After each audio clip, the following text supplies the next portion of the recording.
susceptible to displacement. Instead, we need to focus on what new skills are needed and gear up to upskill the workforce, as automation will change virtually every job across all occupations. This session will throw light on some case studies where automation has introduced high-end skill sets to meet the new employment demands, and also on several new types of jobs introduced for India's labor-intensive sectors.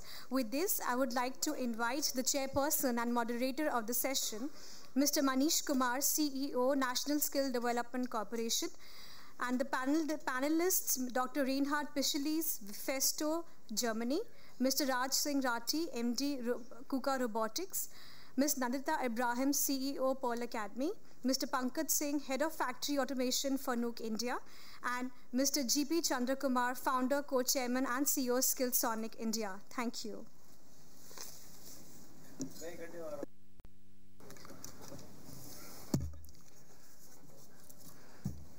Good afternoon, ladies and gentlemen. We have 5 distinguished panelists with us to discuss this important topic relating to new age skills. There is a vast range of topics that the panelists plan to cover today, and we have decided that for the first 30 minutes, 30 to 35, we will be speaking, each panelist between 5 to 10 minutes, and thereafter we will have question and answer sessions, so we become specific to what exactly you would like to know about from the panelist. The focus for us is essentially to look at what are the skills that are likely to be in demand. So when we talk of skills, we are talking of cognitive skills, non-cognitive skills, and the technical skills, all the 3 aspects of skills together. So some panelists touching a part of it more than the other. We look at the policy implications of automation and what might be needed from drawing from experience of other countries in the context of India. How to remain competitive in the age of artificial intelligence. That's another issue that I guess will come up, talking about robotics and what it implies to the Indian context. What are the patterns that are emerging? Will the 5 to 9 jobs remain, or will that cease to exist as we go along? That might be an interesting study, interesting issue to also think about and reflect. And finally, on what are the investments that one should make on the capabilities of a candidate as we go about the skilling for the future. So that's broadly the topic that we intend to cover. So I would request Dr. Reinhard Picheles, Festo Didaktik SE, Germany, to start. Thank you so much.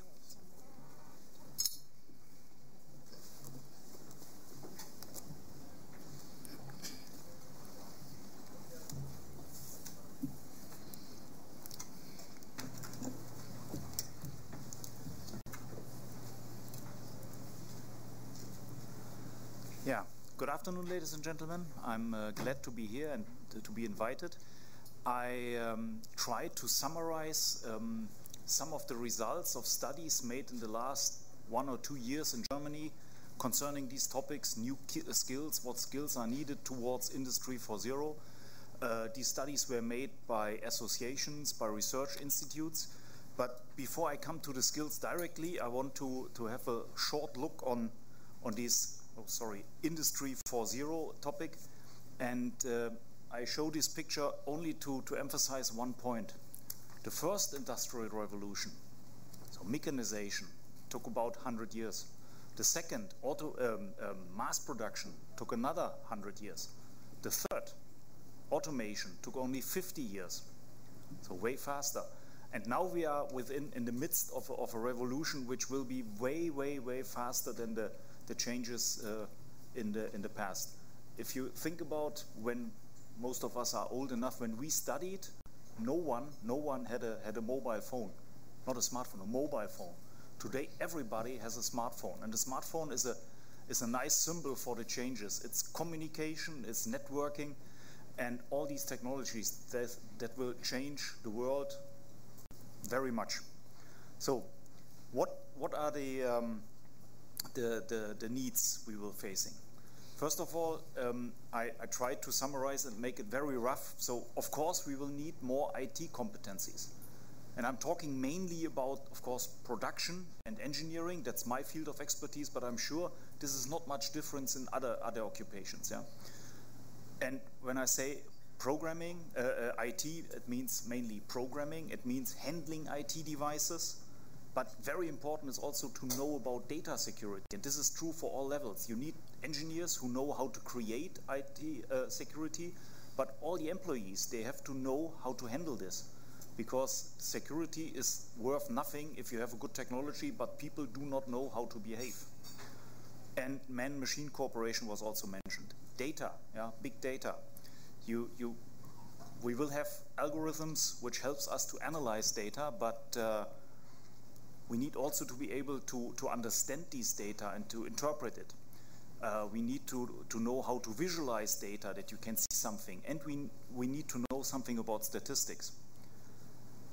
Many people say that the old technology is not necessary anymore. We learned this morning that old trades are important, but I think also the old-fashioned technology like mechanical engineering, electrical engineering will be very important, because software can help us to make machines and everything better, but only if we understand these machines, if we understand the systems and the processes. So this will be also in the future a very important skill. And personal abilities, for example, adaptability. What I mean with that I'm able to learn my whole life, lifelong learning, that I can see new demands and can adapt to that.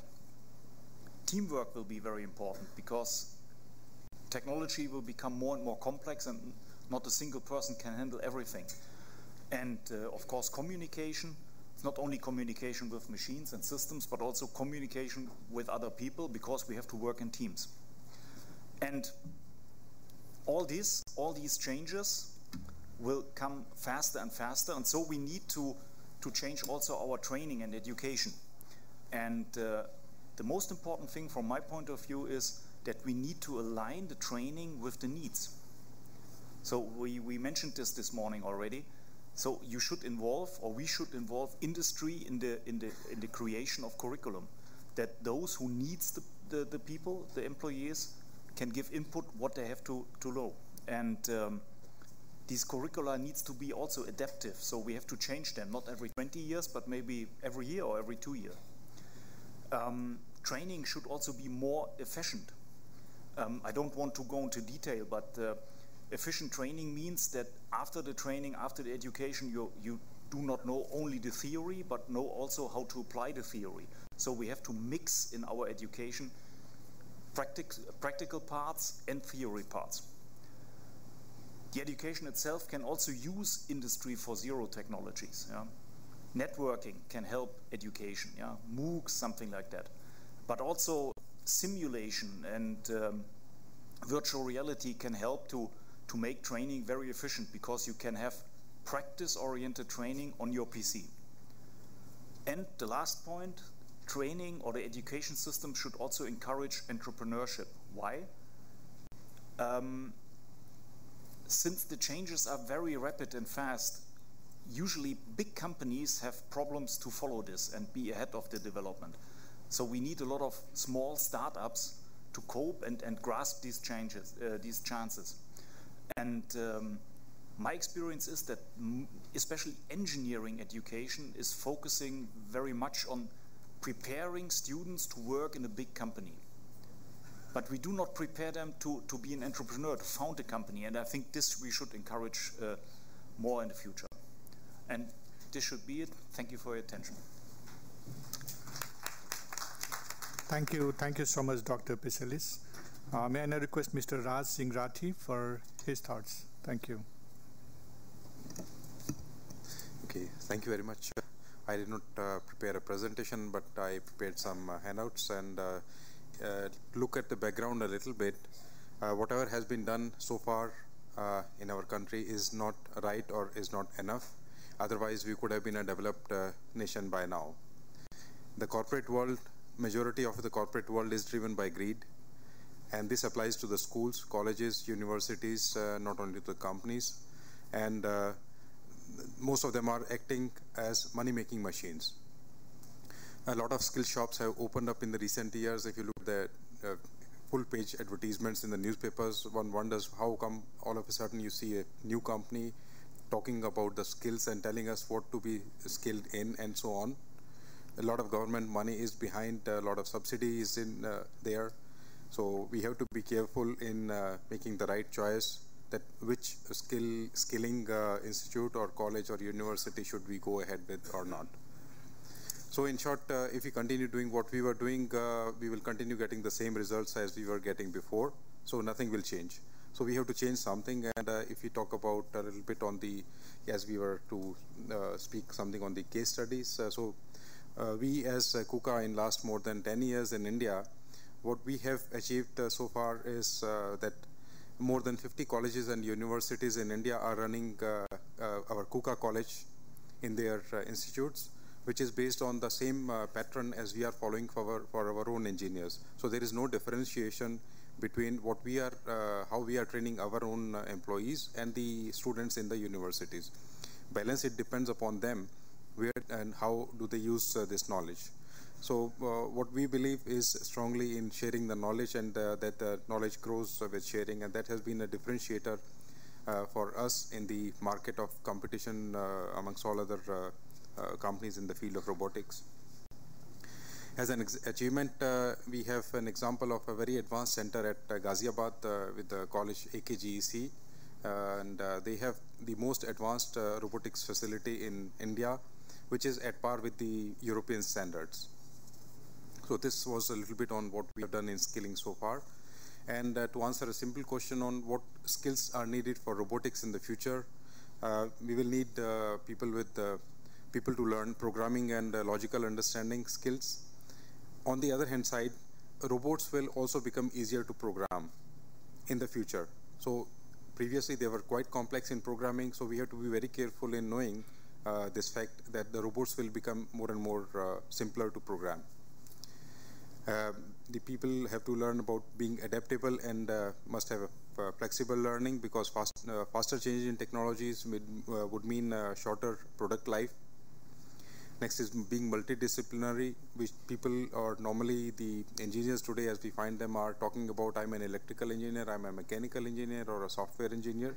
They have to come out of this, and they have to think about being multidisciplinary in and understand each and every aspect of engineering, for example, in our case. And this also applies to other sectors. So barriers between specific disciplines will go away in general. Last one is to be free from time barriers and work from anywhere. So this is also a point over here. 9 to 5 job pattern will definitely change. We have already started practicing within our company that we are not bound by the time pressures that you have to be in the office by 9 and leave the office at 5. So people should be willing to do it. It is a positive. There is a positive side of it, and also a difficult side of it, that they have to be ready to work at any time. So these are some of the skills that I feel if someone has or thinks about for future of robotics, this is what we need. And coming to the skills for every field, we need to have a strong foundation, which we are missing at this moment from our education system. And so instead of new age skills, I would say first we should go back to the old age skills that we are missing. We can call them old age, but these are the skills that we need always, which includes the honesty, the compassion, and so on. I think you can add, the list is quite long, just to name a few of them. So this is what we are missing today in the people. And some examples of newer skills that were not required some decades ago. If we really think about that, what do we need today that was not required maybe 20 years ago, is that we need the skill to identify the food that we are eating, if it is contaminated with genetically modified organisms or not. We don't have this skill with the people now, and there is no way that we can expect that this will be coming up. So this is, I would call as one of the new age skills that people should develop or are in need of. Similarly, they need to identify the water contaminated with plastic fibers, which is there in most of the water, even what we are getting as a supply in India or in most countries of the world. We need to identify the air contaminated with radioactivity or gases which we cannot see or smell. We need to identify companies playing with your brain to push their useless products. So all in all, if we talk about the new age skills, what we need is really the survival skills. So this is what it is coming back to, the original Stone Age survival skills that we need to tackle the challenges from the new age or the developed industry. And on a let's say short term, what can be implemented is that we can change the education system to include more values and ethics into our education system. We need to provide the basic education of being an entrepreneur at the school level, and this must be driven by passion, not by greed. The basic IT, hardware, and software knowledge at the school level must be taught to the people so that they can adopt technology at a faster rate in their lives. And the responsibility of all this lies with the parents of the, let's say, the children, the government, and of course, at a later stage with the individuals. Additional responsibility lies with the media and the corporates, how they are manipulating and if they are working in the right way or not.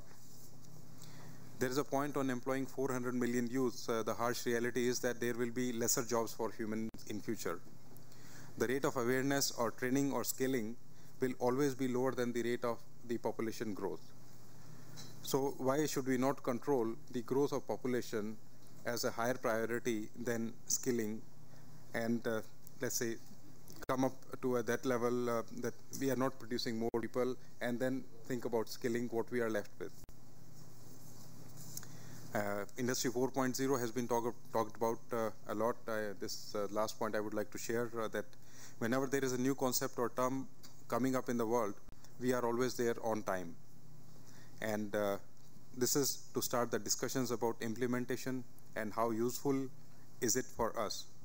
In reality, it is not our promptness but our nature to hide behind failures that we are looking for these new terms. So let us consider Industry 4.0 as a mindset change that will take time before we get some fruits out of it. We should be willing to wait and not run after another term that may appear soon in the market. Thank you. Thank you so much, Mr. Rathi. A lot of very provoking questions likely to come, I hope. May I now request Mr. Nandita Abraham, CEO of Pearl Academy, for her thoughts.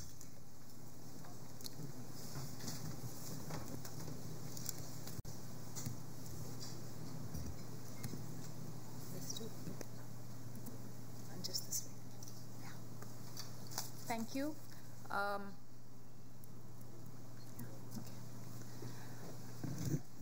Thank you very much, and we had a really interesting discussion downstairs over lunch, and I'd like to present my view on the topic, new age skills. Can I have my slide back? Okay.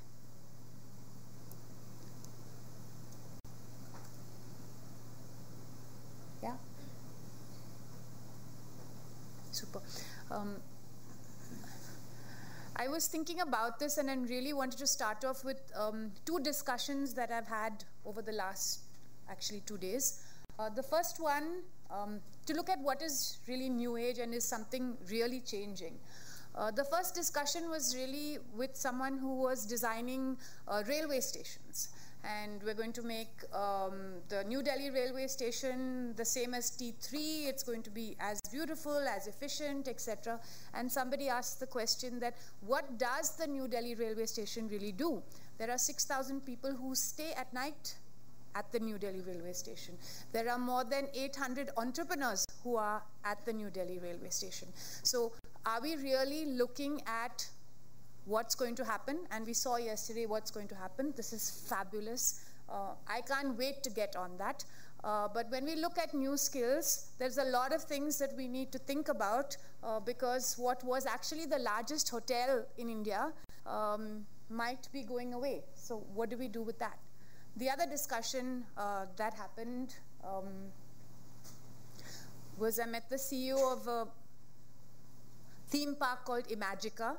and he was talking about how I think Disney has 27,000 acres in San Francisco, in California, for their theme park, and theme parks going to Shanghai and coming to India. And actually, if you look at it, this is the theme park.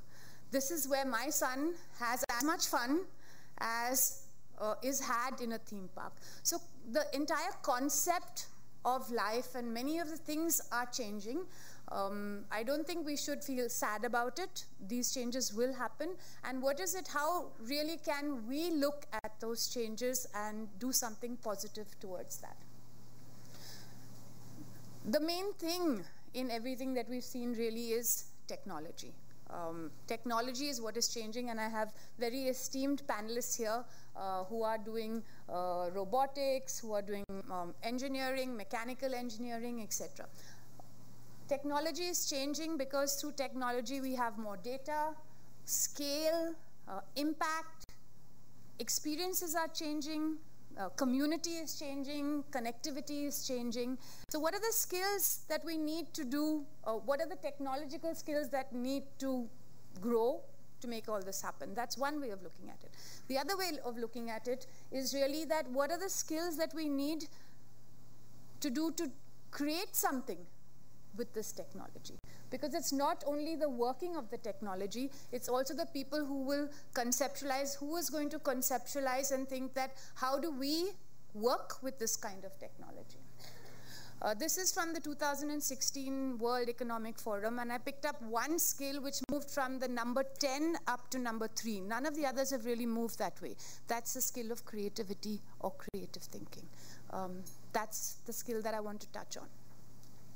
So creativity is characterized by the ability to see the world in new ways, to find hidden patterns, to make connections between seemingly unrelated phenomena, and to generate solutions.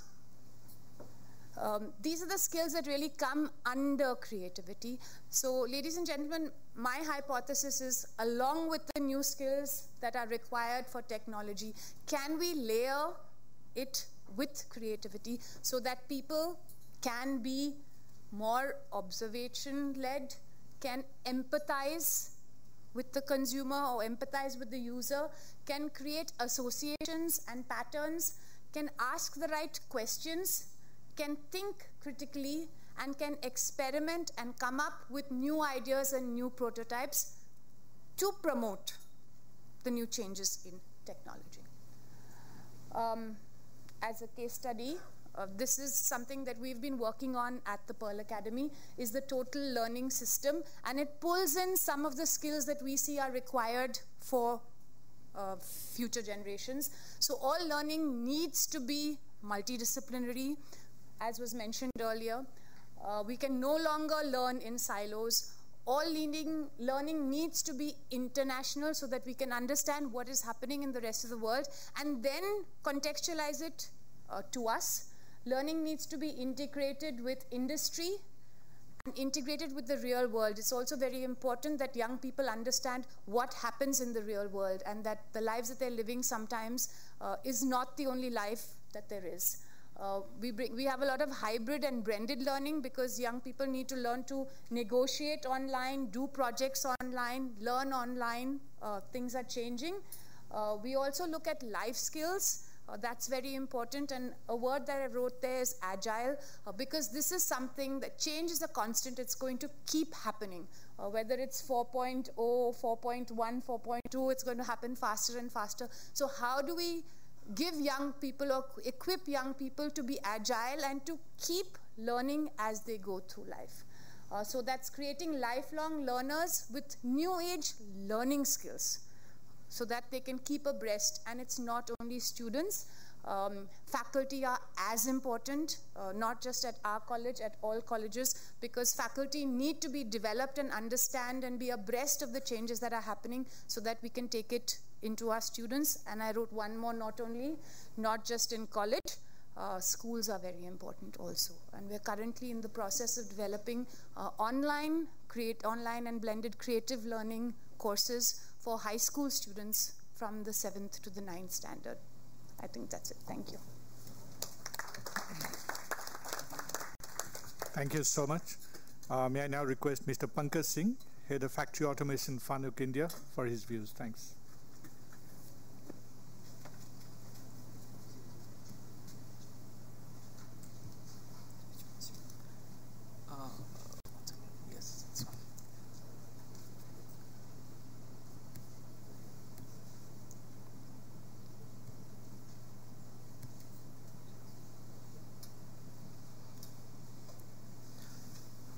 Yeah, good afternoon. I am Pankaj.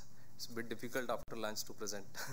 Anyways, we are actually coming from the industry. So in industry also, it is the manufacturing industry what I represent. And we in FANUC, we are actually dealing with the most highly technological products like CNC machines, robots. So these products require some different level of skills. And today, basically, this forum, I would like to address the difficulty what the manufacturing industry is facing as on now, as on date, to implement the new technologies which are going to come and which we have to adopt. Already the developed countries have done it and we are following it. So before, quickly I will just give you a brief about FANUC. So it's a Japanese company. It's we are into CNCs and robots. We are the #1. And in India, this is the status of our placement and our academics. This is how you can see the total placements year on year. So the current year statistics still need to be updated, but the previous years we can just have a look on it. This is the current industry, manufacturing industry in India. So we have great difficulties because now productions are going up, and I think now already the cycle times have been optimized, and further optimization is a bit more difficult. So now it is the time to get the data and analyze and do a thorough analysis. But once we are going to connect the machines on the IoT, what we call it, Internet of Things, many things have already been done. Banks are connected, airports are connected, flights are connected, everything is there. But now the shop floors in India is still not connected. So once we connect a shop floor to a IoT, it is the every machine which is pushing out data, hundreds of parameters, which is required for the production, maintenance, all these people. In every 500 milliseconds, every controller, every system is going to that much of data. So such a huge data we need to manage. But the greater difficulty is the people who are running the industry, who are working, they are mechanical engineers who are working from last 15 years, 20 years in the industry. They don't know about the IT. The IT professionals, we are excellent into IT, but they don't know about the machine tools, about the machine shops. So that is the gap which we are actually facing. And here is, you can see the difference from 2015 to 17, where we are going, at what speed, what pace our manufacturing is going to increase. Day on day, it is ramping up. So to control it, we need to connect to the IoT. So basically, once we are on the IoT, we get freedom from time, place, and things. Anywhere we need to have a control accessibility of our machines. As well as the new product cycles are very fast. We need to implement new product cycles. It is not possible that every time capital equipments, investments can be done. So same machineries have to be aligned for the new products. New bikes models will be coming, new cars will be coming. The cycle times are always all-time high. A car comes in less than 60 seconds. Every car comes out of factory. So this is what the new challenges we are coming into. And this is the solution, what we need to adopt. We call it IoT. Industry 4.0 is a German term, but finally it is the Internet of Things, what we have to do as of now to control our. So I'm just skipping because of time limitation. So this is the data what I'm presenting. These are the equipments in our manufacturing industry which are ready to be connected to the IoT. We have a generation of industries. Few machines are like 20 years old, 25 years old, 30 years old machines are also there into MSIL if we see. So all these things have to be brought. Now those old CNC technologies has some limitations. That gap has to be bridged. So that is where the challenge comes. How to train the manpower. And another 60,000 plus are the older generations, which we need to again rework and bring it, because in those days Ethernet ports were not there, those protocols were not there, communication protocols. So challenges were bigger, and this is for the worldwide, and we are here. So India will be having a very fast pace. So in fact, this all started around 2004, but because of the gap, it was not that much in pace in India. But now it is coming really very fast. And already we are implementing it in the top automotives we have done in India. And the difficulty is still there. So then how to come out of this difficulty? We don't have a ready manpower or a ready skill to implement. We have mechanical engineer, we have IT engineer, we have electrical engineer, but they don't understand each other, how to do it. So this is how we have worked out. We have generated system integrators who are actually the people who are actually interfacing the machines and who are working on the automations. So those people we have started training, and those people will be going and implementing it in the shop floors. It starts on the basic networking level to the computation, cloud computing. This is how we are bridging the gap.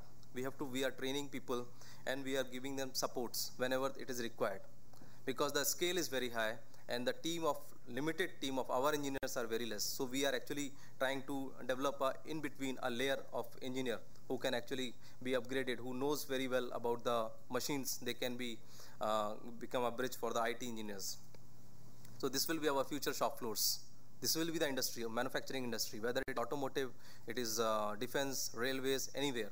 This will be the thing, and it is going to come in another 5 years or 3 years, very fast.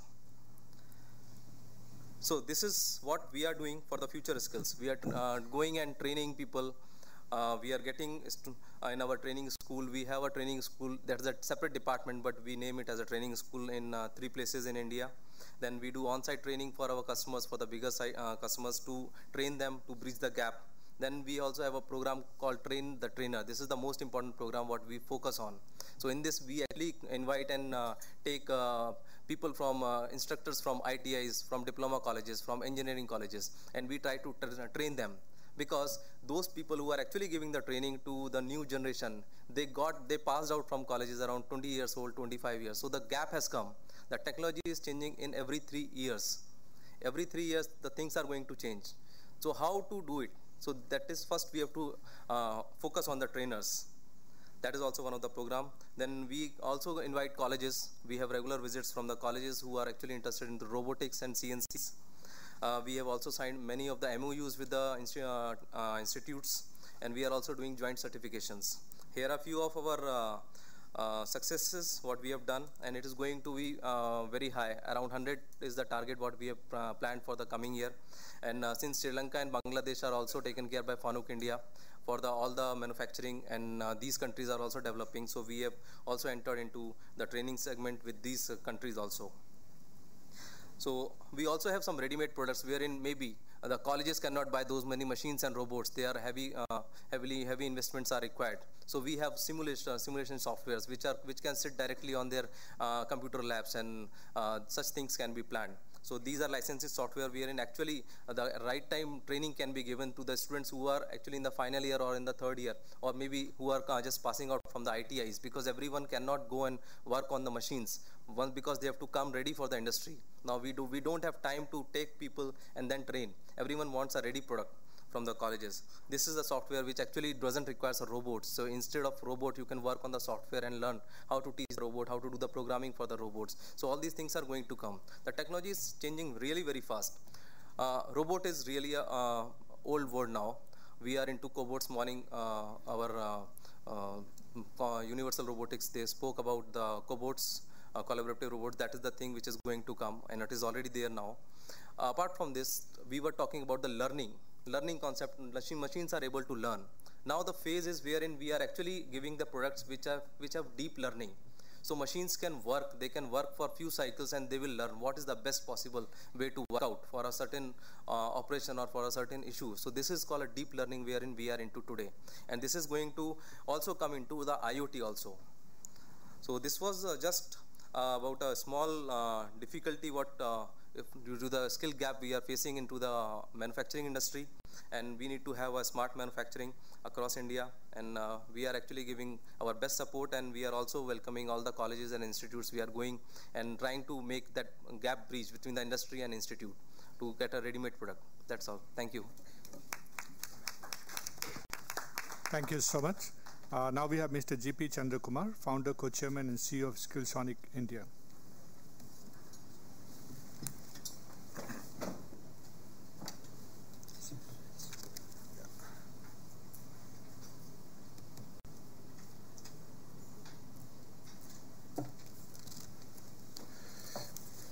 Chairman, fellow panelists, new age skills is an old word, and it's quite ironic because every time a major change happens, which is going to affect the nature of the process, people, and industries. It's called new age skills. But what is this current new age skills which is, baffling every one of us? Like Dr. Reinhardt said, it's an evolution from the Industrial Revolution. It's also moved from the computer revolution to, it's reached a stage where it's not only individual and at the data level, but it's also at an integrated, connected level.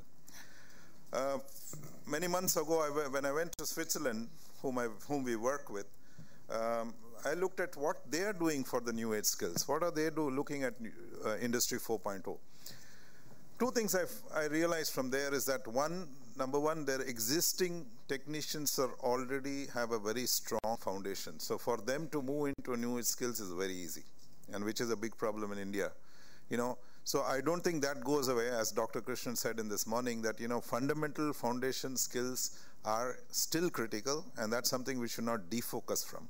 And new age skills is more an incremental skill, and to look at it as a continuous incremental skill which is going to happen throughout one's life year afterwards. In my past avatar, I was in the IT industry, and we are quite used to changes. We are used to changes in the software, the versions. That's how the word version control itself came in. Even now we talk about industry word. Every few months, every year, there are 100 new products with different versions, slight changes, sometimes dramatic changes, and the whole software industry had to adjust to it. And the customers finally had to adjust to it. So it's something which we are used to, this kind of agile approach to changes, the approach in which you don't get locked into anything for too long, so that you're open to change, and you also actually adapt the change for being more productive, being more faster, and lower cost. Now similarly, if you look at this particular wave which is going on across the world, for the West it's a great thing because they have less people. You need more automation, more integration, so they have lesser and less people, and you can still produce more. India has a different problem. We also need to do this, but we also have a huge number of people which you need to worry about. So we got to have a blended mix of how we move into new age skills. This is going to have an impact. If you really want to look at it as a change problem for the human race, then I think it has to change from the government side, from the educational institution side, the curriculum side, and also from the industry side, the companies planning their approach to future, their approach to the organization, their view also would change, and also as an individual level, which we are going through after the mobile revolution, that we also have to be not looking at any knowledge to be taking you to the rest of your work life. Knowledge is something which is only going to be used for a few years before you need to get new knowledge, new skills to get past to the next few years. And this is something, is like a paradigm shift in the thinking of people, both at the school level, college level, and at the industrial level, which should happen. I looked at, just to give you a flavor, since I come from the skill sector, I said, okay, let me look at a typical manufacturing organization and look at the various departments in that organization. This kind of technology shift and the new age skills, what is the impact on different departments? And what is the impact on people of the departments? That's what we are grappling with. I believe that this new age skills is an incremental skill. It's not a fundamental skill. There are some few jobs which are fundamental to new age, but majority of the users of new age skills are going to be incremental learning. And that's something which is like a skill upgrade or a knowledge upgrade, which has to be done either by the company or some training providers. What I foresaw was that, every department there's an effect, in different ways. And this is not only for manufacturing, it's all across all sectors. If you look at HR, even the people mapping the whole process of profiling the people in various departments itself will change. So which means what kind of people, what kind of skills they need, what kind of recruitment process, what kind of performance management, which will also change. So there's a whole new way of looking into the organization. The change management itself will become a big task of the HR. Whenever the organization at the management level or at the technology changes, how does HR help the complete organization to change and the people to start rethinking and working in a different way? If I look at finance, Obviously, new age skills, as we see, technology is more capital intensive. There will be an initial need for capital to put in the right systems, right technology into it. But in the long run, actually, it should start to become lower cost for the same level of production. So the whole business planning exercise would change. The business planning exercise to start to look at capital injection initially and benefits later is also something which the finance and the planning has to look after. If you look at marketing and sales, there's a lot of integration between the customer and vendor. A lot of data movement, which has always been there. Even in 90s, there were purchase orders and sales orders getting adjusted electronically. But today, it's going to be far, far more faster and almost online and real time. If you look at customer support, let me skip that. Look at engineering. This is not moving. Okay, if you look at engineering, maintenance, and production, which is what is going to be the major change. But again, if you look at what happens in an organization, the IT department, the design department, the strategic department is what is going to have very, very need for high skills, which our colleague mentioned, is a combination of IT and engineering and production skills. This kind of a blended skills specialist or consultants is what is going to make these changes. But if you look at the production and the engineering and the maintenance, it's going to definitely reduce the set of operations required, which is earlier. It will reduce the people, or with the same number of people, is going to increase the production by 15, 20, 30%, depending on the situation. So this kind of a change itself is something which needs to be managed. The people inside obviously needs to be reskilled, obviously needs to be retrained, and also the way they perform, way they are measured also will change. So there is a huge organizational impact in what we are talking. Obviously, when I saw in Switzerland that they're not doing this all in one step. It's all incremental. Wherever they see there is a benefit of adding an IoT, adding a measurement, that's where they add it. So it's something which not that organization going to stop and reconvert itself into a completely new environment, but continuous process in the next decade, you'll start to see organization bit by bit changing towards what I'm talking about. I think this is not working. Okay, if you look at QC, R&D, and IT, Chandra, I think the biggest change will be in the IT. Can we do it in 2 minutes? Yeah, thanks. I'll finish. Biggest change will be in the IT and R&D because, like you said, with virtualization, simulation products, virtual reality designs, and so on, this whole concept of new products, agility in changing the products, which happens in R&D and IT, will actually be much, much faster with a lot more machine-supported design. And so in summary, I'm saying that organization will change incrementally. It's not going to suddenly change. People, not only at the new entry level, but all the existing people in various departments have to slowly go through a skill upgrade towards either operating the new technology or using the new technology. Thank you. Thank you so much. We now have about 14 minutes for question and answer. In case your question is directed to anybody specific, please mention the name, or else anybody in the panel will respond. So, lady on the back. I have a question about the duality in acceptance of the 21st century skills, what we call them as. And I would like to mention a personal experience of mine. I have a friend who has developed a product which is a digital learning tool, a multiplayer game to teach English and math. So this has been developed as a university funded project at University of Kansas. I wanted to introduce it in India because I found it extremely interesting and extremely helpful. So I took it to almost 100 schools and all of them rejected to use a multiplayer online game to teach math, which is very useful. But 5 government schools happily accepted it. I did a pilot program, it was successful. So I don't know if international schools are more modern or government schools are more modern, and what is the reality? It's a question. So if anybody can help me understand, it'll be good. We couldn't get your question. I think it was more of a comment, right? I understand. I know. I tried to put it in very few words, to teach the new age skills to students using digital learning tools, using a multiplayer game to teach basic skills of math.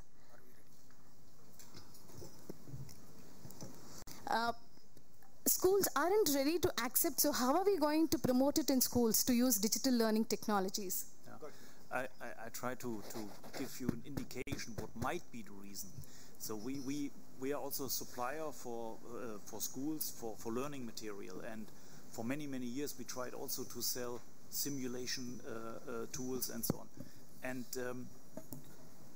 very often, one problem is also the skill level of the teacher. So they are afraid of using these tools because they don't know how to handle it. But very often it's also a question of the infrastructure in the schools. So a nightmare for a teacher is if he wants to use PC technology like we had in the past. You have to go to a PC room, then to start up the PC, and then one PC is not working and he has to deal with that. And so they say, let's take the old way, I know this works. And so it's a question of training for the teachers. They need to have a certain confidence and also infrastructure.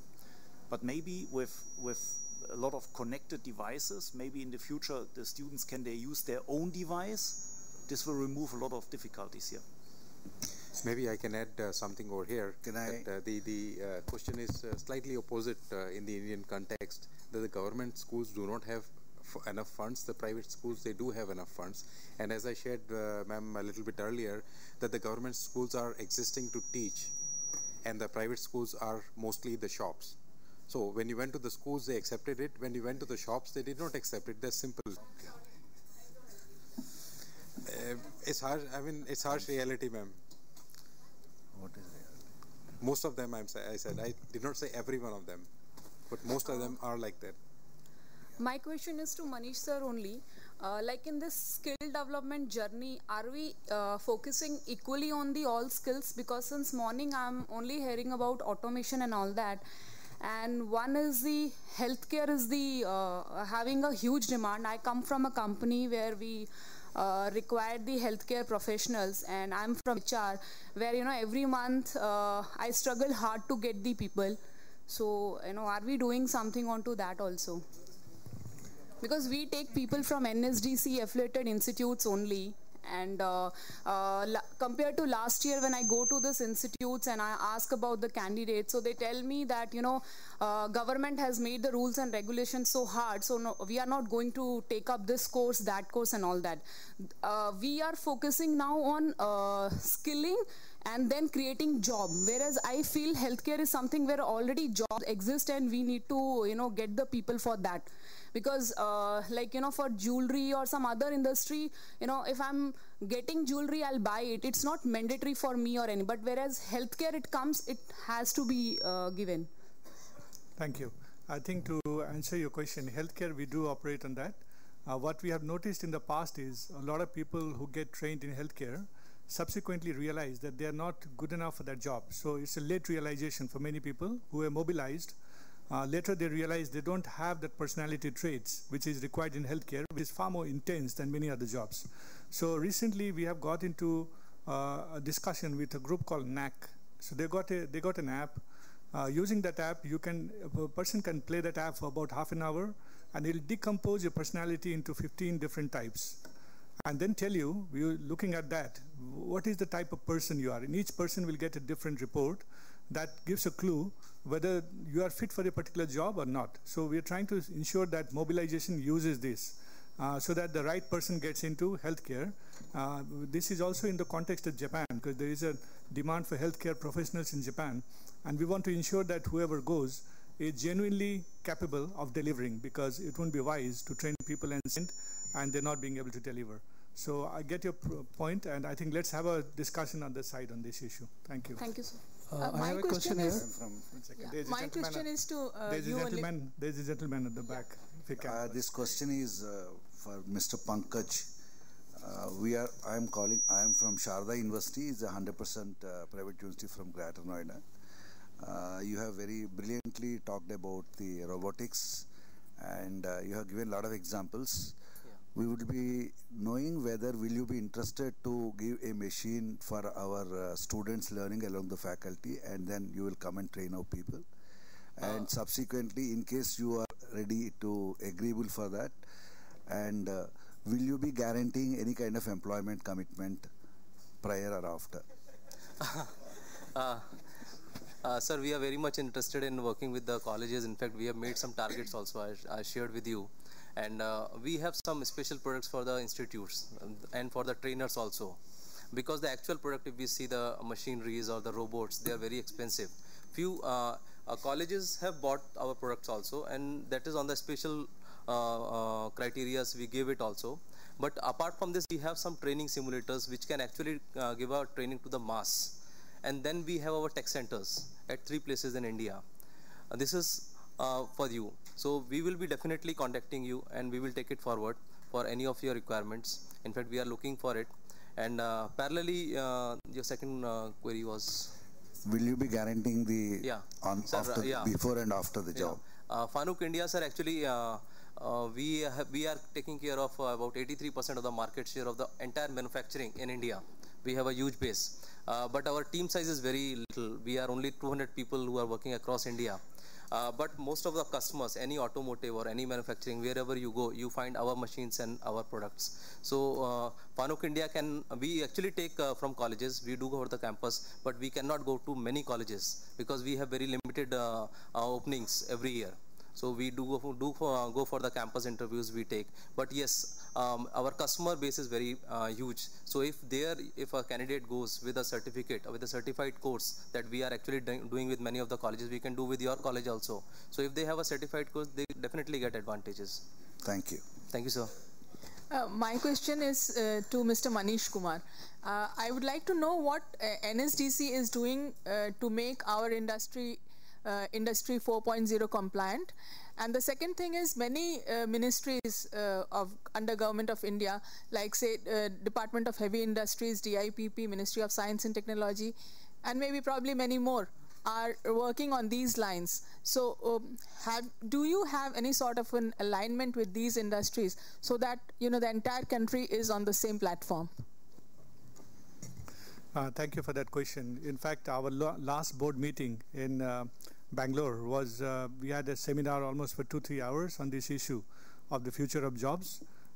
We had Mr. Arun Mehra, who had produced a report for Key also, present there and actually giving a long deliberation. We also had an Israeli group with whom we are in touch, Intelitech. They look at future of jobs. They are working with Adani groups at this point of time. And the idea was to get into details of what the future of jobs will look like and what kind of adaptation is necessary. We are aware that a lot of things will change. I think one of the issues mentioned was the incremental approach, the fact that we have to continuously scan and understand what changes are coming and adapt quickly to that. So that's something which we want to live by. And we have one of our Sector Skill Council, which is the IT, currently focusing on IT, but we have an increasing realization that they will have to become cross-sectoral over time because IT is getting embedded into manufacturing and to almost everything that's being done today. So we are very much abreast on the changes. We also remain in touch with government departments and the ministries and the changes that might be being discussed out there through the Ministry of Skill Development and Entrepreneurship. So just to assure you that this is something which is being discussed, debated at the highest level in NSDC and continuously being followed up. Thank you. Well, I have a question here. Hello. Just 1 second. Yeah, please.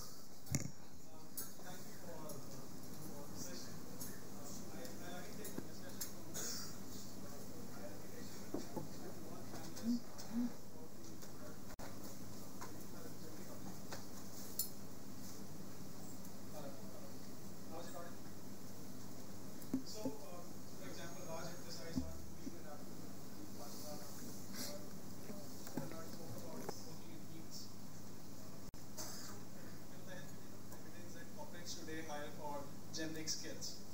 Now, the question is, why we look on the education side of the business, what is the industry doing for education in institutions to invest in these generic skills? And, it's not about the student getting their first job, but it's, we heard about the demographic dividend of the country being spoken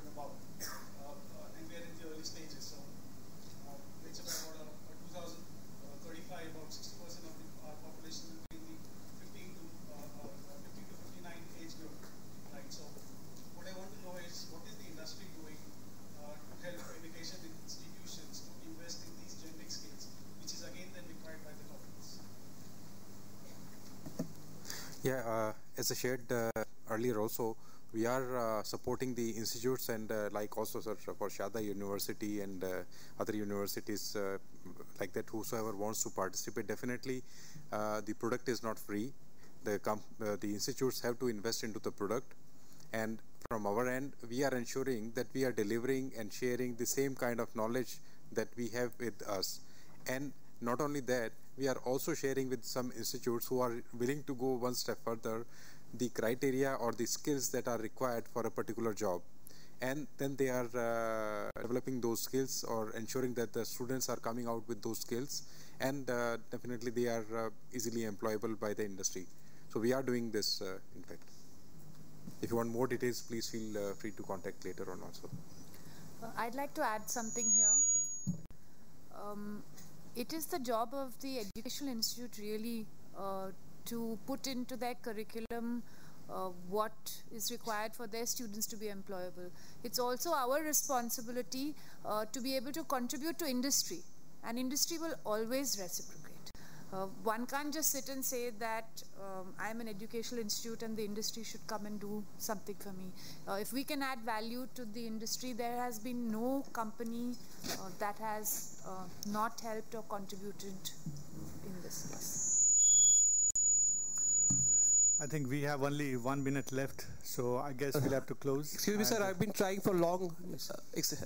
There seems to be many hands who's trying for long. So just one question from my side, sir. Okay, whichever voice I hear, that's the last one. Okay, thank you. Sir, my question is that these Industry 4 concepts are, I think, more of a boardroom concept, air-conditioned boardroom concept. And on the field, the training is being dictated by what suits these training institutes. It's a more majority of the funds are being allocated to such courses which are already obsolete, and this Industry 4 is irrelevant in the field. What has NSDC taken? What steps has NSDC taken on this part? Okay, so let me just give you an example of iMerit, working in a Bhubaneswar, where you would find that after they train small girls coming from rural areas of Bhubaneswar, that's Odisha, they go up and they work in a facility where they put data inputs that helps in the driving of driverless cars in California. So that's Industry 4.0, and we are contributing, we are also benefiting out of that. So changes which are occurring, which are of different types. So I wouldn't say that, I wouldn't be too skeptical, I would say. I mean, we can always improve. If you have ideas, we are more than willing to take those on and see how we can improve it. But I wouldn't say that all the money is being invested. That would be too much of a sweeping statement to make. Thank you. So I guess we have reached the end of our time. I get this big red thing which says time up. So I think we can have a chat separately for any of you with any serious concerns. Just to quickly summarize some of the key highlights of our discussion. One is about the fact that innovation is accelerating, and the fact that in the first slide we saw how speedily innovation is occurring, and the fact that we have to expect that in a greater speed in future because it's almost parabolic. Then second is the need for multidisciplinary skills that is emerging. The third point was about creativity and its value as we go along and its importance. We also heard about soft floor IoT and how deep learning is becoming more and more important as we go into the future. But having said that, fundamental foundations remain important. There were certain issues which were mentioned about honesty, integrity, and also about some of the other aspects that were with us in the past, and that should continue to remain with us in the future also. So those are more of the soft skills, I would assume, more of the non-cognitive skill as we call it, but they remain important to us and an important one to value and cherish as we go along. I thank my panelists for the wonderful insight that they gave to the audience. For me also is great learning to be sitting here and listening to you. Thank you so much.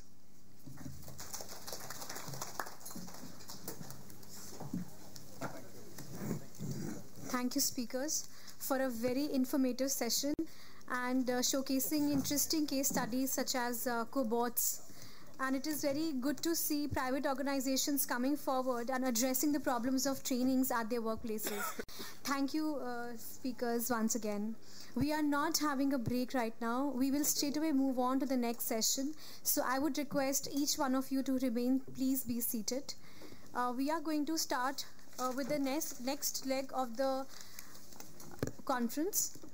And for that, I would like to invite Ms. Shobha Mishra Ghosh, Assistant Secretary General FICCI, to convene the session. Oh, wonderful. Oh, great. What is it? They have been a fantastic.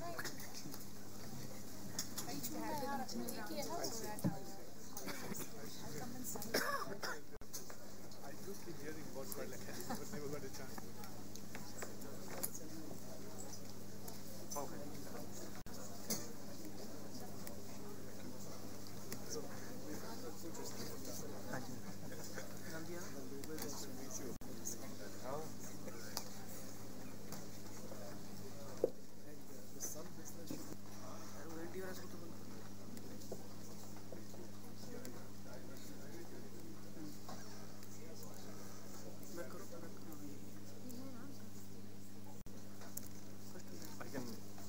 Right, page down. Works? Page down. Works? What works? You can also use... No, just tell me which works. So left, right or... Page down. Page up, down. Both are working. Both are working? Let's go back. Starting here. Page down works. Page down and up. Okay. Cool.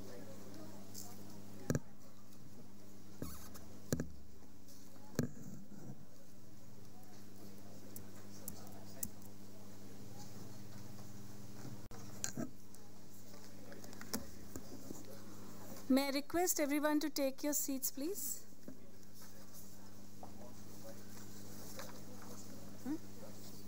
Where is he? Bitha do.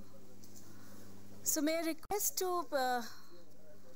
request everyone to please take your seats. Before we move into the session on skills, productivity and benchmarks, we would like to introduce a presentation on a FICCI model for sustainable and technology-enabled skill development. Today in the morning, the Minister said that we need to develop a skill ecosystem, and the model that FICCI proposes will enable that very process.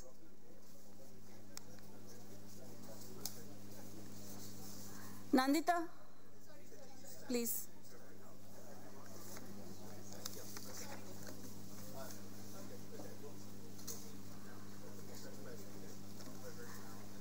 Thank you.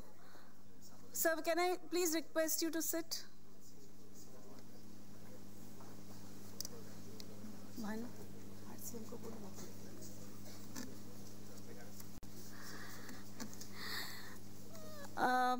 Okay, so we all know that there are 4 pillars of skill development, which are mobilization, training, placement and monitoring. But currently the system is a bit ad hoc, and it's very dependent on the training providers to do almost everything in the system. Whereas their core competency actually lies in training and maybe to some extent in the placement area. And this ad hoc approach to skill development has led to many waste of national resources, while the challenge of gainful employment for the youth remain. So to address this, FICCI has developed a technology-enabled model which is called Resource Integration for Sustainable Employment. That is the RISE model, in collaboration with Execute Lab Technologies, which is a technology startup. The RISE, in partnership with the government, has the ability to scientifically mobilize large numbers of rural and semi-urban youth by mapping aspiration vis-a-vis ability. The model also proposes to create local job market in line of rural heart, where the trainees, training providers and the employers meet in a specified location on a particular day every month. a technology platform to added to it, which captures the data generated on cloud and provides analytics across skills, sectors, ministries, and states that can be used for monitoring programs, policy interventions, and resource allocation. The model has been shared with Ministry of Skills Development and Entrepreneurship, NSDC, and Niti Aayog, and it has been appreciated. In fact, Niti Aayog is in process of getting approvals so that the platform can be used for data analytics. I will now request Mr. Rajshekhar Maji, co-founder of Executive Lab Technologies, to run through you the presentation. Raj.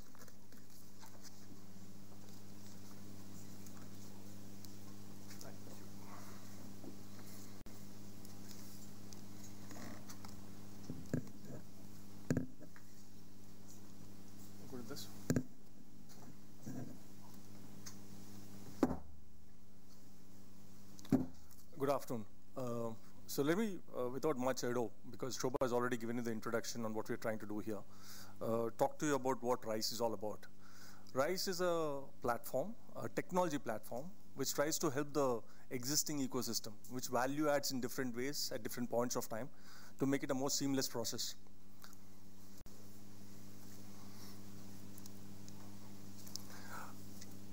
We have lots of data in terms of skilling. I mean, there's data with the training provider, there's data with the ministry, there's data with the department. But the biggest problem we have today is lack of data, which means that if I ask anybody today in this room to tell me how many people in a particular district have got trained and how many people are getting employed in the skilling segment, I sincerely doubt whether we'll have those figures with us across programs. Why is that happening? Today, the government wants to look at a snapshot of what is emerging, but we have not got any kind of a platform in play which can enable us to figure out what is the journey of a student from the time he gets mobilized to the time he gets placed. Is somebody tracking this student? Is somebody ensuring that he goes through the right route, goes through the right learnings, and thereafter has a sustainable job? So that's what this platform tries to address. Because if you look at it, a training provider is mandated to do 4 things. He has to mobilize, he has to train, he has to get him employment, and finally he has to monitor what's happening with the boy. Let's understand basics. Core competencies exist with every party. A training provider's core competencies are primarily training and to a great extent employment, because he has those linkages with the industry. But trying to get a person to mobilize when the skills do not exist creates a huge problem. What happens? Let's look at what happens. When somebody like a training provider walks into a village, okay, let's look at the actual scenario. He tends to meet up with somebody and say, "Beta, why don't you look at our training program?" And the response is, "Sir, mere ko plumber banna hai. Mera chacha, he works in the city and he makes money, so I also want to become a plumber." Now, everybody is trying to convert this gentleman, convert this boy into something which they are offering, okay? Because all of us, unfortunately, are victims of the situation. There's a mobilization executive who has a target. He has to achieve the target, so he tries to get that target achieved. It doesn't matter who the boy, what his aspiration is, what his attitude is. He wants to get that boy and get him to sit in the class. And that's ground reality. Except for the bigger players, I'm not going to paint everybody with the same brush. There are some players who do a fantastic job. But they do a fantastic job because they are very much organized. That's not the case with 90% of the skilling companies.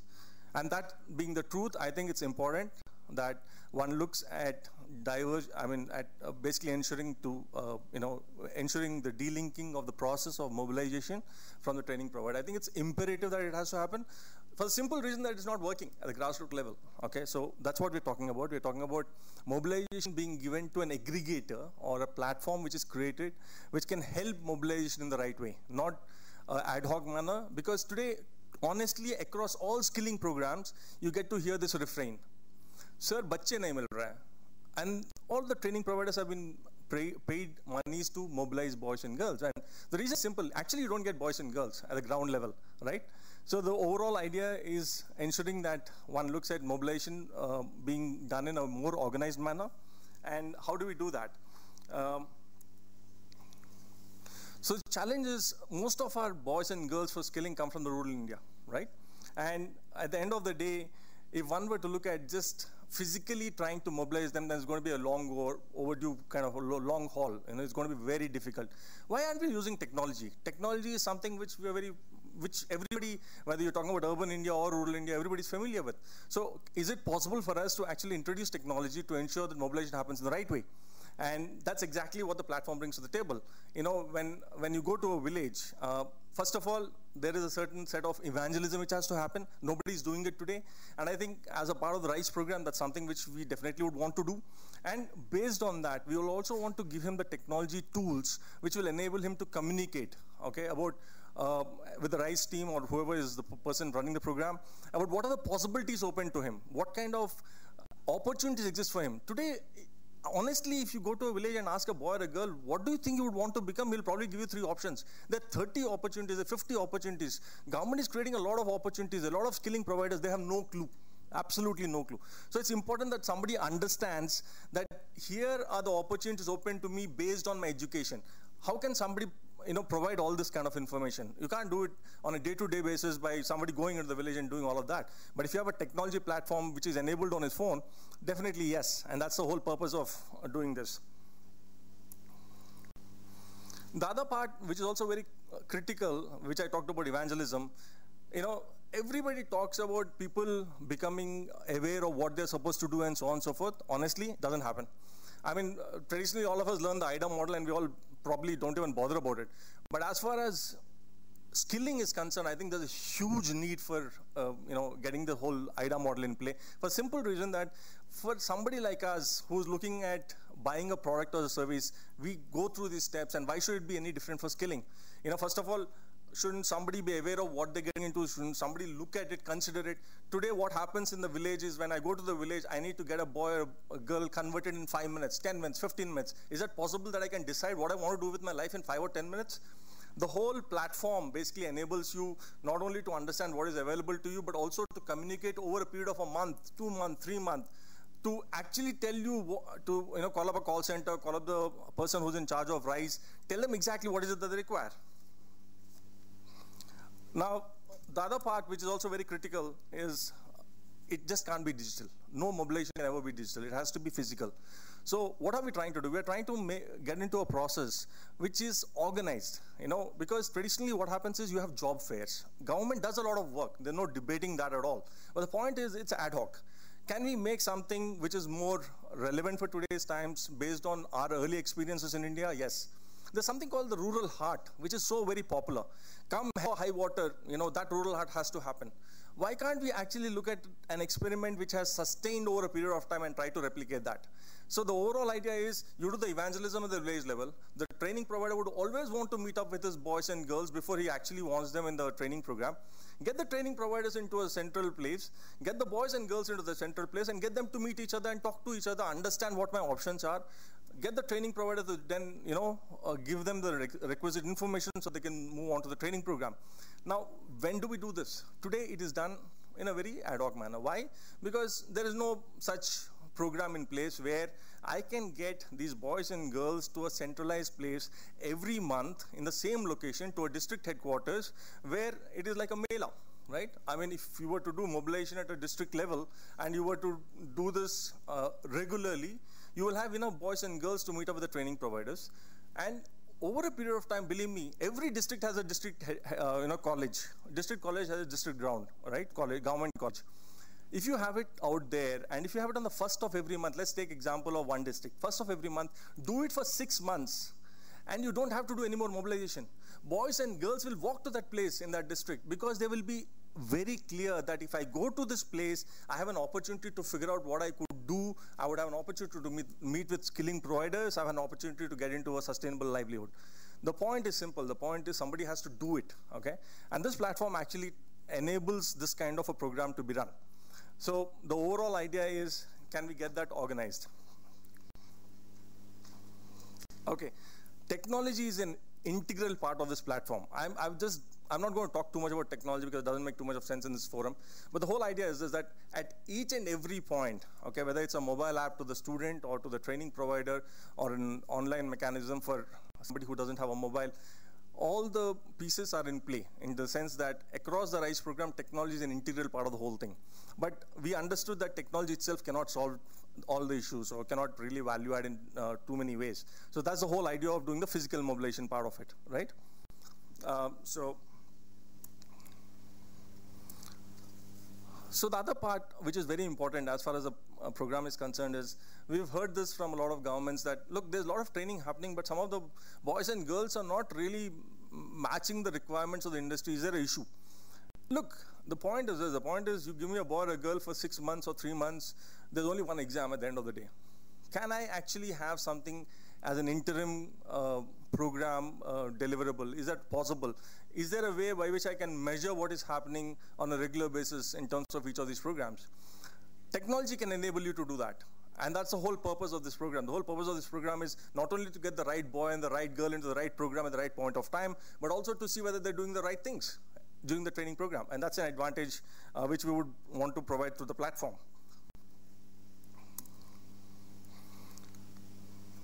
And finally, in terms of mobilization, when you look at mobilization, obviously there are a lot of issues in terms of, you don't get the right data, so people are, at all points of time trying to figure out how to get the data from the employer and so on and so forth, but it doesn't really work. But because of this physical drive, when you go to a village and you go back to the village in 6 months, you can actually do a knock on the door and do a representative sample and then figure out what is emerging, So there is a way by which you can probably do a much better job on monitoring. I'm running out of time, so I will not get into too many other things, but there are a couple of things which are very critical. Lifelong learning, okay? Now, once you have an app with a boy or a girl, there's so much of an opportunity to interact with them, okay? Today's boys and girls are very keen on contests, very keen on doing a lot of other, stuff related to mobile. We can create the content which could actually help them in a lot of manner.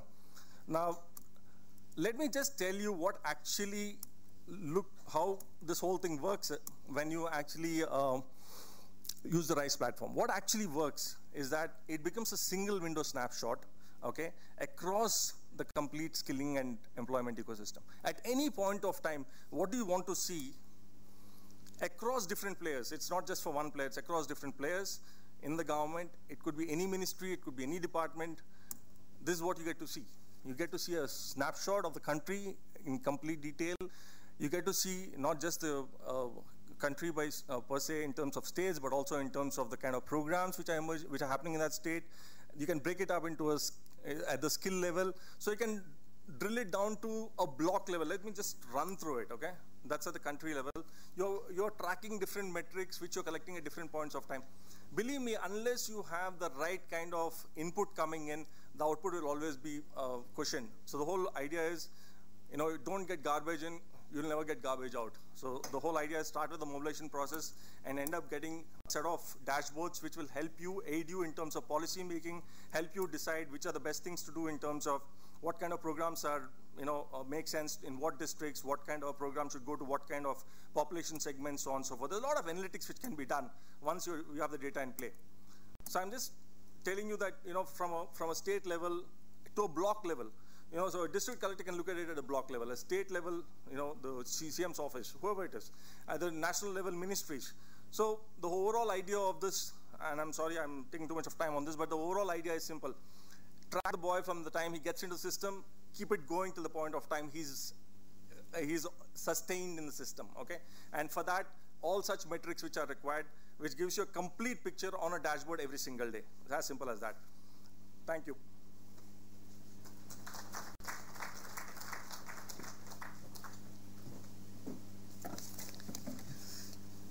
Thank you, Mr. Maji,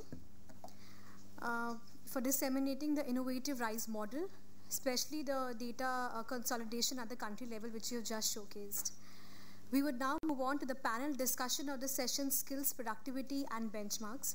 To make skills aspirational, it is extremely critical to link skill development, productivity and remuneration benchmarking.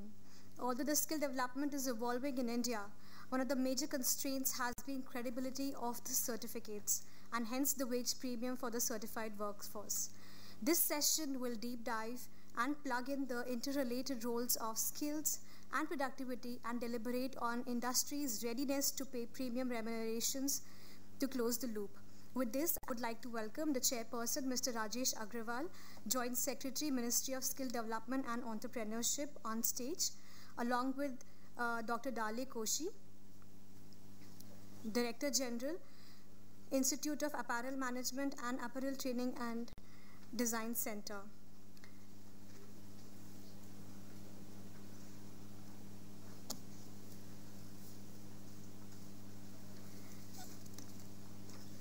I would also like to invite the panelists, Mr. M.M. Singh, Executive Advisor, Maruti Suzuki India Limited, Mr. Richard McCallum, Managing Director, UK India Business Council, Mr. Rashmikant Joshi, Co-Chair, FICCI Skills Development Working Group, Managing Director, Festo India, Mr. Gokhan Dikmaner, Technical Specialist, UNDP Istanbul International Center for Private Sector in Development. Thank you.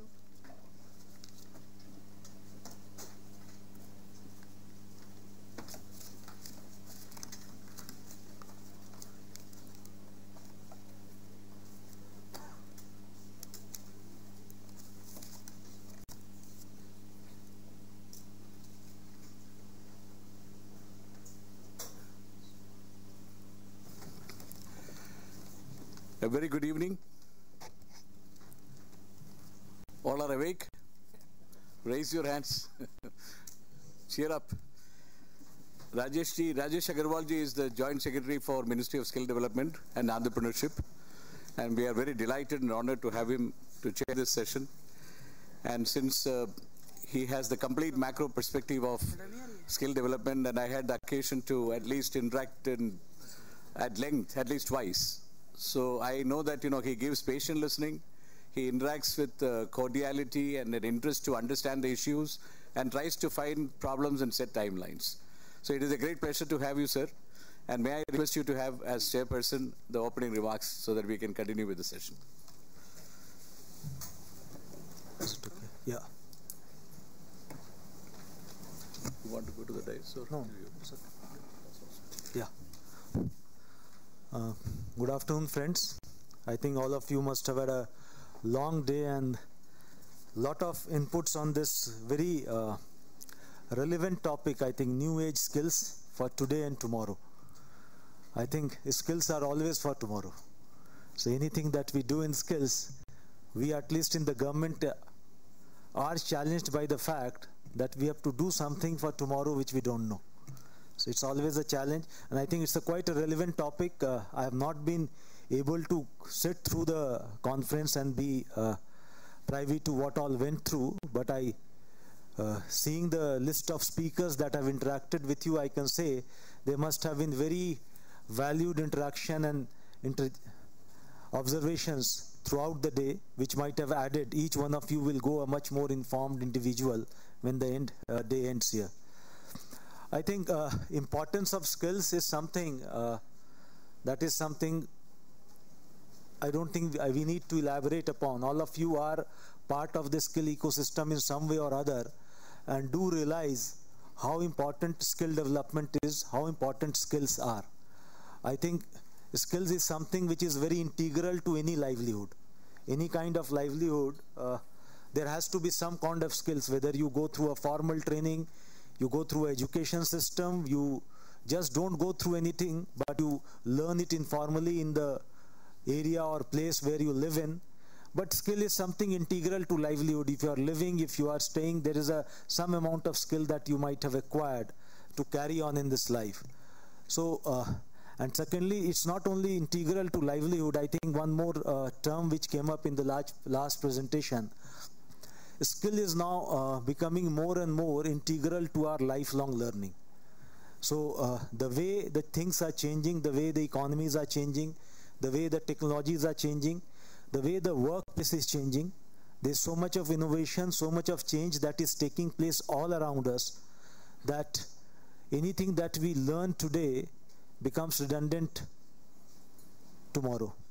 So it's a lifelong learning. This is a new concept, and I personally believe in it, that as we go along as a skill ministry, we'll have to create a structure, a system which is able to provide lifelong learning, which is able to provide accessibility to each one of us, each one of the citizens of this country, an opportunity to skill themselves as per the requirement, as per their growth path requirement, as whenever they require.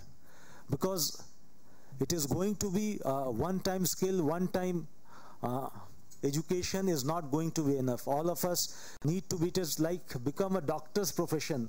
Whenever I talk to a doctor, they always used to tell me that for us it is like lifelong. You have to keep on reading, you have to keep on attending conferences, you have to keep on publishing papers, you have to keep on reading, going through those journals, because if you are not in sync with time, there is so much of research going in this sector, and so many new diseases and new disease burden is coming into the system that we will be outdated. So they have been one, I have an opportunity to see some doctors from close, and I always used to think that life is so tough for them. But I think it's now going to be equally tough for each one of us, because it is going to be a new learning every day. And as we go in future, I think lifelong learning is going to become a reality. I think that today's session is on skills, productivity, and benchmarks. One thing that all of us know, at least believe in, that skill development, training has got a direct relationship with productivity. But the challenge is the statements seems to be true, but when we want how to verify the statement, what are the evidence that the skill is leading to skill development or training is leading to productivity, I think the answers are very few. The measurement of productivity becomes very difficult. And that's why the challenge of skill premium comes. That's why the recognition of that additional productivity comes. And we keep on looking at various outcomes to see whether the skill is leading to any productivity increase or not. In India, typically, from the government perspective, when we talk of skill, we look at an outcome in terms of employment. So when a person gets employment after skill training, the skill training is useful. It is leading to some productivity, some capability increase. But in absence of employment, it's very difficult for us to deduct whether the skill training is useful, it is leading to any additionality in the life of the person who has gone through it. The second is the skill training, whether it is leading to any skill premium. Whether a skilled person, a certified manpower, is getting a higher wage than an unskilled labor in the same economy, in the same sector. That is also a thing that we use to measure whether a skill is leading to productivity or not. But the problem with all these measurements is that all these measurements are not only dependent upon productivity and skills. They do have other dimensions also. A skill premium is dependent on productivity, but it is equally dependent on the supply of labor. If there is no skill training, but skilled manpower are not available, without skill training also there will be a premium on wage, because you don't have people. But you have lots of people, there's a surplus supply of labor. Even with skills, you may not see that premium very easily. So that's the difficulty of skills, how to, because this is something we are, as a government servant, I can tell you we are more worried about this, because when we do a lot of public spending typically talks of very outcome focused, something which is measurable, which is tangible. And we operate in a space which is non-tangible, not easily measurable. Very difficult to understand whether the training or the initiatives that the government is taking is leading to any change in the economy, is making any change. If the GDP of the country grows, whether the skill initiatives taken by the ministry over last 2 years has contributed anything to it. There is no direct linkage that we can see. So that's the big challenge that we have got in the country.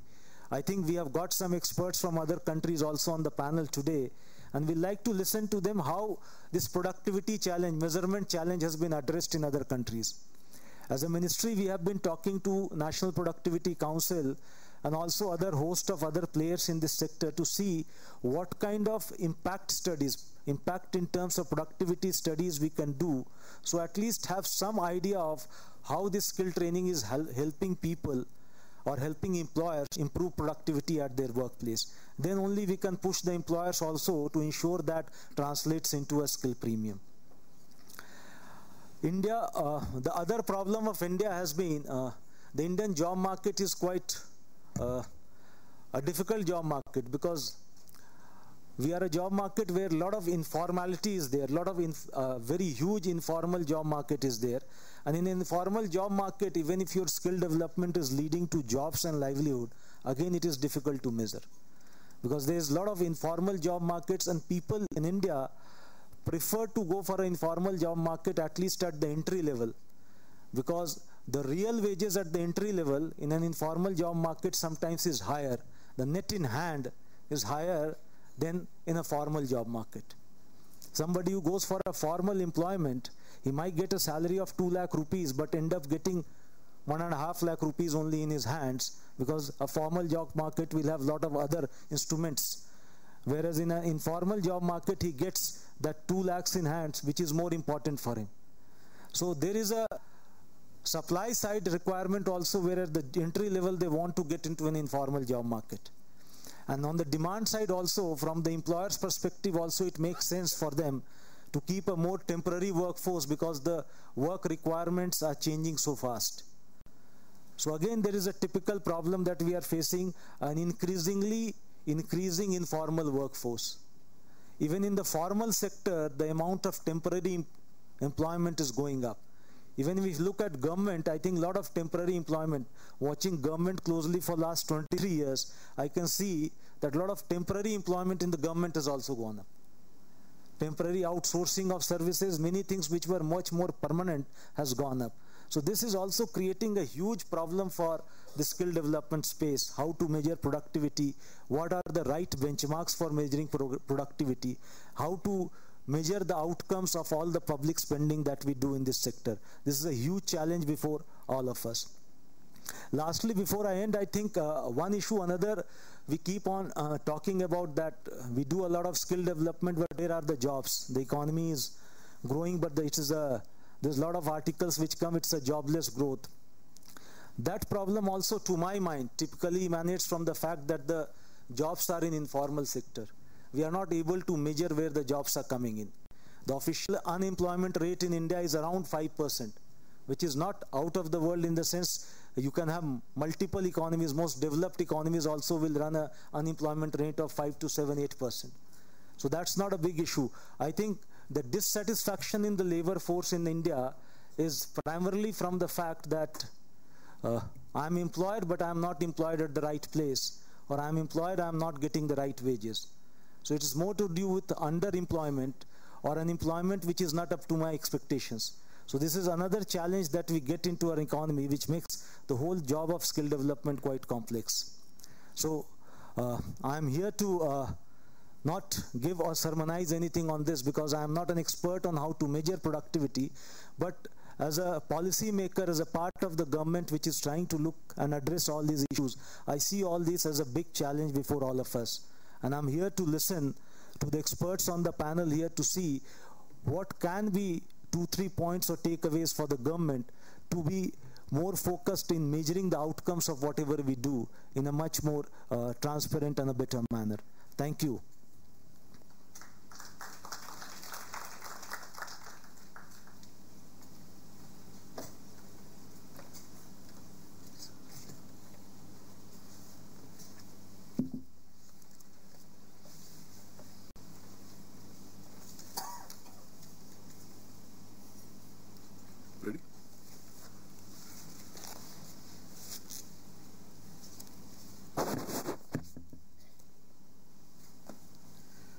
Good evening. I have been asked to give a keynote address. Before we start the panel, I must introduce the panel, however, before I speak. We have an exciting panel. Of course, Rajesh ji is the chairman of the panel, and we have M.M. Singh. Hello. He is from the Maruti Suzuki. We have Richard McCallum. We had the great occasion earlier also to interact with him. Richard, Managing Director of the UK India Business Council. We have Rashmikant Joshi, the co-chair of the FICCI SDC, Managing Director of Festo India, and Gokhan, whom we had met in the morning, presenting the UNDP report. So the entire topic has been fairly well discussed, but I just want to start with a small story since Rajesh ji is chairing the session. This is a very famous, one of my favorites for many speeches. When Alice was going in the road, she came across a fork in the road and saw a Cheshire cat in a tree, very beautiful Cheshire cat. And she asks very innocently, which road do I take? And the Cheshire cat responds, where do you want to go? I don't know, Alice answers. Then said the cat, it doesn't matter. Government skilling strategy will be defined by this story. because if you don't know where you want to go, there is really no problem. You can take any road. And we sort of took that kind of a road. Since the time 2009, we started talking about skill. Until then, it was only in the kitchens probably skill was at display.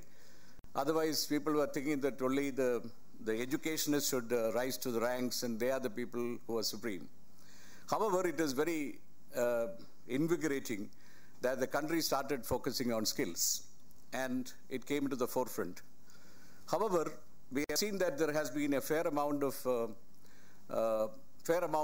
going back and forth, and sometimes we get lost in where exactly are we headed. I have, of course, after training about 13 years in National Institute of Fashion Technology, and then as director of NID, coming across high level of skills in people in automobile to furniture to film and video to every kind of discipline you can imagine, to the apparel skills in the last 8-9 years, training about 300,000 people. I believe there is still a fair amount of anxiety when I address this topic. I just want to say that the summary, if I don't get the time, because it's exactly in 7-8 minutes I'll conclude. In case I don't get the time, I want you to get the message. The message is that we have two important milestones.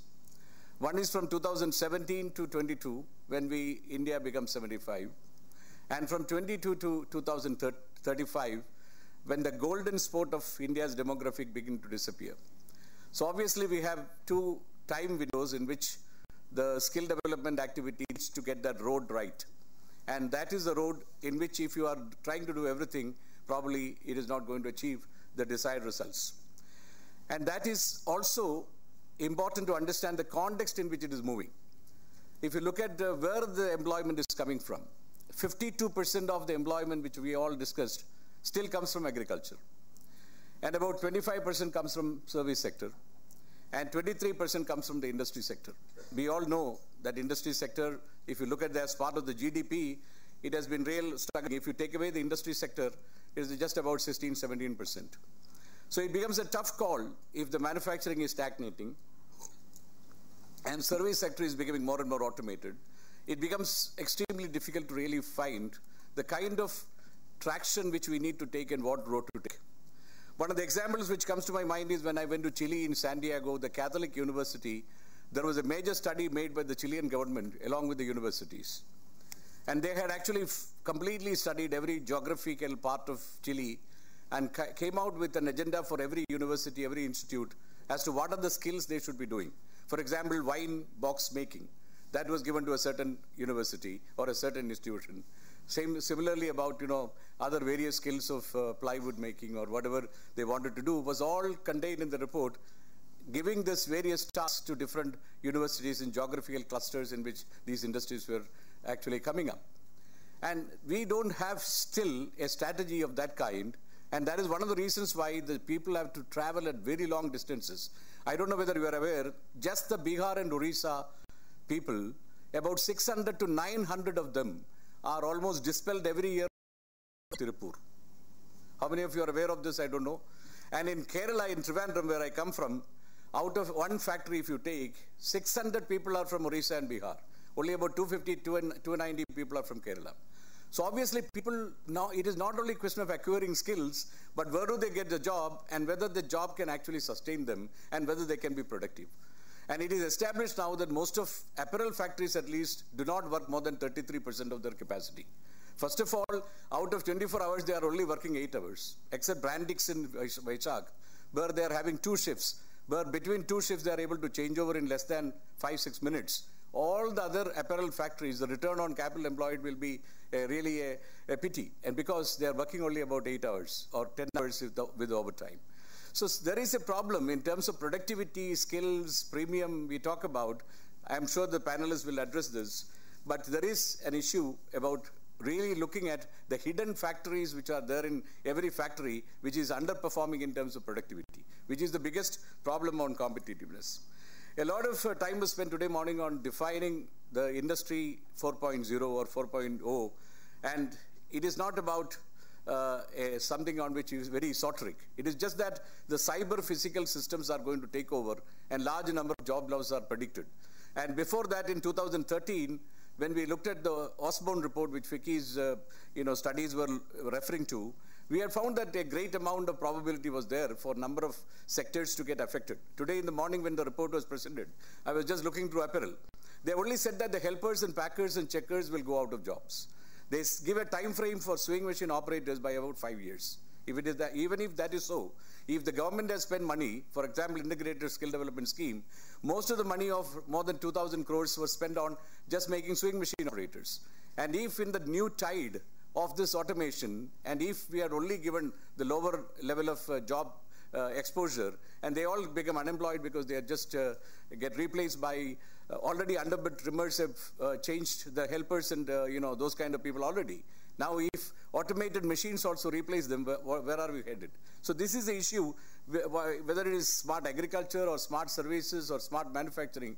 The issue is that how much of job losses will happen, whether the job losses are going to be nullified by job creation. This is the issue which has been flagged today morning. This is the kite formation which I alluded to by 2035. We are very lucky that we have great amount of, I think Chirag in the morning said it is 27.5 the median, but many other statistics show it's about 29. Even if it is 29, we are certainly one of the youngest countries in terms of age demographics. But it is not a lasting solution. Already Japan is about 20% of aging society, and we are likely to also hit that by 2035. And from the diamond, it becomes more and more a kite. And therefore, it becomes important that we capture this area if you really want to make India a great nation. And that is what we are trying to talk about. But one of the problems with India is, or we all of us are, we create skills, but we do not create enough demand for the skills. We often focus on capturing value, but not creating value. We are very happy if we have just captured a little value, the country becomes very satisfied. But in skills, it is very important that we have to create people who can create, not only capture value, but also create value. And I am glad that Nandita focused on creativity. Those people who can create actually value are those people with creativity. Now, the China-India is always a favorite comparison of most of the people. And we can see that the return per dollar wages of China, for example, is 1.83. If you spend $1, you get 1.83 as return. India is 1.37. I'm talking just a general number in terms of, across the board, across the various